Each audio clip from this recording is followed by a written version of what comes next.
ऐतिहासिक घोषणा हम करने जा रहे हैं, ये हमारा प्रण है और जो कह रहे हैं वो ज़रूर ये होगा और कर करके हम लोग दिखाने का काम करेंगे। उन सभी जीविका दीदियों की बात को सुन करके हम लोगों ने राय मशवरा करके, अध्ययन करके, साइंटिफिक तौर पर हम लोगों ने निर्णय लिया है कि जितनी जीविका सीएम दीदियां हैं यानी कम्युनिटी मोबिलाइजर्स हैं, उन सभी सीएम दीदियों को स्थायी कर उन्हें सरकारी कर्मचारी का दर्जा देकर उनके वेतन को 30,000 प्रति माह हम लोग करेंगे। ये कोई मामूली घोषणा नहीं है, ये कई वर्षों से हमारी जीविका दीदियों की मांग रही है कि जीविका दीदियों को स्थायी किया जाए। आज हम कह रहे हैं कि जितनी जीविका दीदी, जितनी सीएम दीदियां हैं, उनको स्थायी किया जाएगा और 30,000 रुपये प्रति माह हमारी सरकार बनने पर उन जीविका सीएम दीदियों को दिया जाएगा। जीविका समूह की दीदियों द्वारा लिए गए लोन के सूद को माफ करा जाएगा। जीविका समूह की दीदियों को 2 वर्ष तक ब्याज मुक्त ऋण दिया जाएगा। जीविका समूह की दीदियों को अन्य सरकारी कार्यों के निष्पादन के लिए प्रति माह 2,000 भत्ता जो है वो भी दिया जाएगा। जितना कैडर है, जीविका दीदियों का कैडर है, 5 लाख रुपए तक का बीमा सरकार जो है कराने का काम करेगी। 5 लाख तक का उनका बीमा सरकार जो है कराएगी। संदेश झूठ से हटके। नमस्कार, संदेश हिंदी न्यूज चैनल में मैं हरिशंकर जोशी आपका हार्दिक स्वागत करता हूं, अभिनंदन करता हूं। सलीम साहब, ये घोषणाएं हैं, लेकिन इससे पहले बीजेपी 10-10 हजार रुपए नगद जेब में डाल चुकी है बैंक खातों के जरिए, और 10,000 रुपए और बहुत सारी घोषणाएं की हैं। चौकीदार को ये अस्थायी और चौकीदार का बढ़ाया है, तमाम सारे लोगों के उन्होंने मानदेय बढ़ाए हैं। कुर्सी पर है तो वो इलेक्शन घोषित होने से पहले बढ़ा सकते थे। इन्होंने घोषणाएं की हैं, ये हम करेंगे। कौन भारी है? देखिए जोशी साहब, ये जो इलेक्शन जिस तरह से लड़ा जा रहा है बिहार में,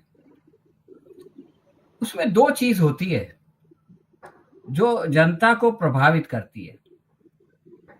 पहली चीज होती है आपका क्रिएटिव एक्शन, यानी आप किस तरह से, किस अंदाज में लोगों के सामने जाते हैं। बहुत सारी बातें पुरानी होती है, लेकिन उसको नए अंदाज में लोगों के सामने इस तरह पेश किया जाता है कि लोग जो है वो उसकी तरफ आकर्षित हो जाते हैं और सोचने लगते हैं।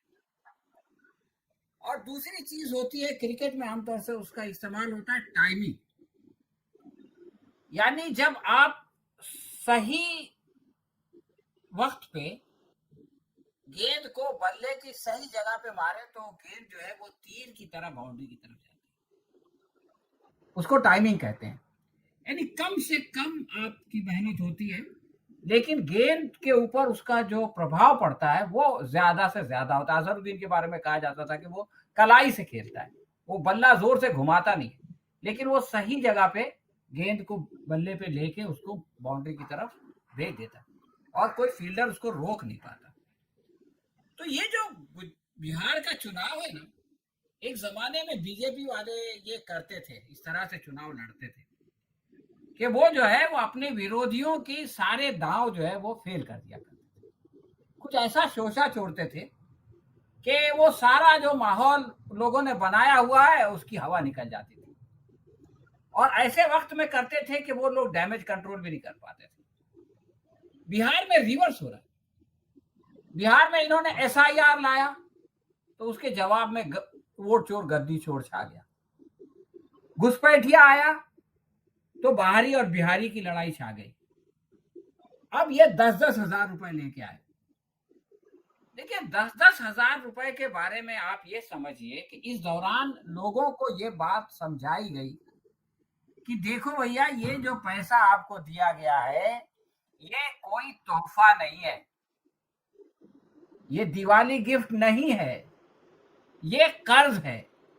और खुद अमित शाह की जबान से ये बात बुलवाई गई कि ये कर्ज है, और कर्ज का मतलब ये होता है कि उसको वापस करना पड़ता है, आज नहीं कल। आप जो इसके बदली वोट देंगे वो आप वापस नहीं ले सकते, वोट दे दिया चला गया खलास, लेकिन कर्ज को तो वापस करना पड़ता है, कर्ज आपके सर पे खड़ा रहता है। तो लोगों को, बिहार की जनता को इस दौरान ये बात समझाई गई कि आपको धोखा दिया जा रहा है, आपको ऐसा महसूस करने दिया जा रहा है कि सरकार आपके ऊपर मेहरबान हो गई और उसने आपको 10-10 हजार रुपए दे दिए और अब आप इसके बदले उनको वोट दीजिए। रिश्वत भी वापस नहीं होती, काम हो ना हो रिश्वत दे दी गई वापस नहीं होती, लेकिन कर्ज तो वापस होता है। तो जब बिहार के लोग इस बात को समझ गए कि ये कर्ज है, इसके बावजूद उन्होंने उसको खर्च कर दिया। बहरहाल जिन लोगों को दिया गया था उनको जरूरत है और त्योहारों के मौके पे ज्यादा जरूरत है, तो उन्होंने खर्च कर दिया। और लोगों को ये बात भी समझाई गई, खास तौर से गिरिराज सिंह ने जो हरामखोर वाला जो बात कही थी, उसके बाद लोगों को ये समझाया गया कि भाई ये जो पैसा है ये कोई मोदी जी कमा के तो नहीं लाए, अपनी जेब से तो नहीं दे रहे, जनता का पैसा है, जनता की जीएसटी से जमा किया हुआ पैसा है, वही उनको कर्ज के तौर पे दिया जा रहा है। तो एहसान किस बात का? क्यों पब्लिक जो है वो इस 10,000 के बदली बीजेपी को वोट दे? इसका कोई कारण नहीं है। बगैर मांगे आपने 10,000 रुपया दिया, बगैर मांगे आपने मुझको मकरूज किया, और कल को आप जो है वो आके खड़े हो जाएंगे वापस लेने के लिए। तो मैं और मेरा ही पैसा मुझको दे के आप जो है वो मेरे ऊपर दादागिरी करेंगे, तो मैं क्यों आपको वोट दूं? ये है सवाल। और ये सवाल अब लोगों की समझ में आ गया। और इलेक्शन में एक चीज और होती है, जनता की आम बात है, हम भी उन्हीं में शामिल हैं, कि इंसान की याददाश्त बहुत कमजोर होती है। कोई बात अगर 6 महीना पहले की जाए, सामाजिक न्याय की बात, तो लोग भूल जाते हैं, लेकिन ऐन इलेक्शन से पहले की जाए और ये कहा जाए कि भाई हम जो है वो जिनको इन लोगों ने टेम्पररी रखा था उनको हम परमानेंट कर देंगे, जिनकी तनख्वाह 10,000 रुपए थी उनकी तनख्वाह 30,000 हो जाएगी। अब वो कितनी है इससे अलग हटके एक मैसेज जा रहा है कि अगर तेजस्वी यादव की सरकार आएगी तो वो महिलाओं की समस्याओं पर सम्मान पूर्वक विचार करेगी, उनके सामने रोटी फेंकेगी नहीं, बल्कि उनका सम्मान के साथ उनके समस्याओं पर गौर करेगी और उसको हल करने की कोशिश करेगी। तो जोशी साहब, ये एक आप समझ लीजिए कि एक ऐसे मौके पर जबकि चुनाव बिल्कुल सर पे आ गया, अब अगर बीजेपी इसके जवाब में कुछ भी करेगी तो आप ये समझ लीजिए कि उसका क्रेडिट जो है वो घूम के महागठबंधन को जाएगा। और ये पहली बार नहीं हो रहा, इससे पहले हो चुका है। आप ये देखिए कि जब राहुल गांधी ने सामाजिक न्याय की बात करनी शुरू की, मणिपुर से जब न्याय यात्रा निकली थी उसके बाद, तो पहलगाम के बाद बीजेपी वालों ने सोचा कि पहलगाम तो नहीं चल रहा है, लोग उल्टा सवाल कर रहे हैं कि आपने उनको पकड़ा क्यों नहीं, आने क्यों दिया। तो इन्होंने उस वक्त जो है वो जातिगत जनगणना की घोषणा की थी, लेकिन हुआ क्या कि सारे लोगों ने उसका क्रेडिट जो है, एक्शन इनका था, क्रेडिट जाने लगा राहुल गांधी को। लोगों ने कहा कि राहुल गांधी के दबाव में आके ये कर दिया इन्होंने, वरना ये कहां देने वाले थे। तो इन्होंने उस बात को गायब कर दिया मीडिया से, वो जातिगत जनगणना गायब हो गई। अब अगर कल को बीजेपी वाले महिलाओं के बारे में कुछ कहते हैं तो उसका क्रेडिट इन्हीं को जाएगा कि इनके दबाव में आने के बाद, इनके जवाब में, इनसे डर के, टू बी फ्रैंक, ये लोग जो है वो महिलाओं को फिर एक बार फरेब देने की कोशिश कर रहे हैं। वरना इनका इरादा तो ये था कि हम 10,000 रुपया दे के इनसे वोट ले लेंगे और फिर उनसे 10,000 रुपया वापस वसूल लेंगे। ये इनकी नीयत थी जो खुद इन्होंने बताई। और उसमें भी धोखा कि 10,000 रुपये में तो चीनी मोबाइल भी नहीं आता। और कारोबार कहाँ से होगा? कारोबार करना हर एक के बस का रोग नहीं है। तो ये सारा जो इनका खेल था ना 10,000 का, वो आज तेजस्वी यादव ने उल्टा कर दिया, उलट पलट दिया उसने। और आप देखिए, मैं आपसे कह रहा था कि एक चीज होती है टाइमिंग, दूसरी चीज है क्रिएटिविटी। जब ये गठबंधन बन रहा था अपोजिशन का, तो उस वक्त नाम की बात चल रही थी और बार बार ये बीजेपी वाले बहुत ही हिकारत से कहते थे कि ये कहाँ मिल के साथ रहने वाले हैं, ये तो आपस में लड़ने वाले हैं। तो उस वक्त उसका नाम जो सुझाया गया, हालांकि पहले एक और नाम था, इसका मुझे को याद नहीं आ रहा है, लेकिन इसका नाम इंडिया गठबंधन रखा गया और उसका एक फुल फॉर्म बनाया गया। और आप देखिए कि वो इंडिया गठबंधन का नाम लेने से ये लोग कतराता था मीडिया। इंडी अलायंस बोलते थे ये लोग। इनको दुख लगता था कि ये जो है वो इंडिया का हम नाम कैसे हो गया। लेकिन आज सारी दुनिया, आज वो लोग भी इंडिया गठबंधन बोलने के लिए मजबूर हो गए। ये है क्रिएटिविटी। उसी तरह से आप ये देखिए कि माँ बेटी की जो बात कही तेजस्वी ने, एक जमाने में मोदी जी एक जो है वो टर्मिनोलॉजी इस्तेमाल करते थे, फिर उसको फुल फॉर्म करके बताते थे तो कुछ और उसमें से निकलता था। ये काम जो है वो अब तेजस्वी यादव ने किया। माँ के बारे में उन्होंने कहा कि मकान, अन्न और आमदनी, ये सिर्फ माँ बेटी का मामला नहीं है, बल्कि ये तो मकान लोगों की जरूरत है और अन्न उनकी जरूरत है और उसके लिए आमदनी दी जाएगी। यानी ये कि आपको अनुदान नहीं दिया जाएगा, बल्कि आपको अपने पैरों पर खड़ा किया जाएगा, आपको इस काबिल बनाया जाएगा, आत्मनिर्भर बनाया जाएगा कि आप जो है वो खुद अपना अन्न कमा के इज्जत के साथ अपना पेट भरें। सिर्फ पेट भरना इस दुनिया में जो है वो कोई बहुत ज्यादा अहमियत की बात नहीं होती। इज्जत रोटी जिसको बोलते हैं ना, इसीलिए आज फिर तेजस्वी ने ये बात दोहराई कि हम हर घर में एक बेरोजगार को जो है वो नौकरी देंगे। तो ये जो बात है माँ वाली बात, और बेटी के ताल्लुक से भी जो उन्होंने फुल फॉर्म बताया कि बेनिफिट होगा, एजुकेशन होगा, ट्रेनिंग होगी, और वहां भी वो जो आमदनी है उसकी अंग्रेजी मौजूद है, इनकम।